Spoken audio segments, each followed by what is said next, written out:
at the cross, where I first saw the light, and the burden of my heart rolled away. Hi, I'm Kachang Kevin, and the theme for this series of videos is titled Child of God. I hope this series will help us reflect more deeply on the passion of Christ and appreciate the gift of life as we look forward to our union with God in heaven. In the previous video, we looked at the heresy of Pelagius, who taught the view that human beings can earn salvation by their own efforts.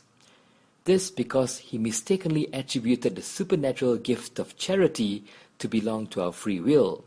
And since we still had free will after the fall, we can still love God as He is. Let us better understand this supernatural virtue of charity briefly. There are many different kinds of love.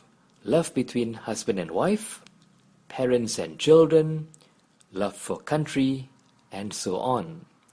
But charity to love God above everything else, including ourselves, is beyond the human heart simply with human nature. Therefore, such a union to participate in the divine nature requires divine love, charity, which only God can give. Now, the error of Pelagianism, which attributed charity as the property of human nature's free will, can also be seen in another extreme known as total depravity. The total depravity doctrine claims that after original sin, the human nature was completely corrupted. And since the erroneous doctrine holds that charity is a property of free will, we are not only alienated from God, but is in rebellion against God. As we mentioned earlier, the supernatural virtue of charity was lost in original sin, but we still retained reason and free will in our human nature.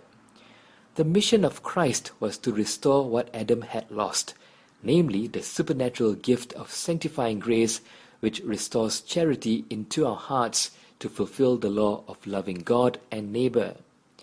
The Catholic Church teaches that this divine virtue of charity, along with faith and hope, are restored with sanctifying grace in the sacrament of baptism. Catholic author st. Paul says, "One of the central themes of St. Paul's letter to the Romans is the fact that it is through the goodness of God that we are led to repent, to be justified, and persevere in the faith. It is solely because of God's grace that we can truly become just." The Catholic Church agrees that the human nature after the fall was corrupted, but not totally depraved, because God created our nature. For our reflection here, let us ponder on how precious we are to God. He could have left us with just our human nature, but instead gave Himself on the cross to restore charity into our hearts so that we can partake in His blessedness.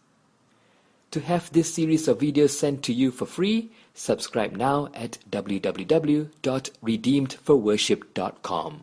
At the cross, where I first saw the light, and the burden of my heart rolled away.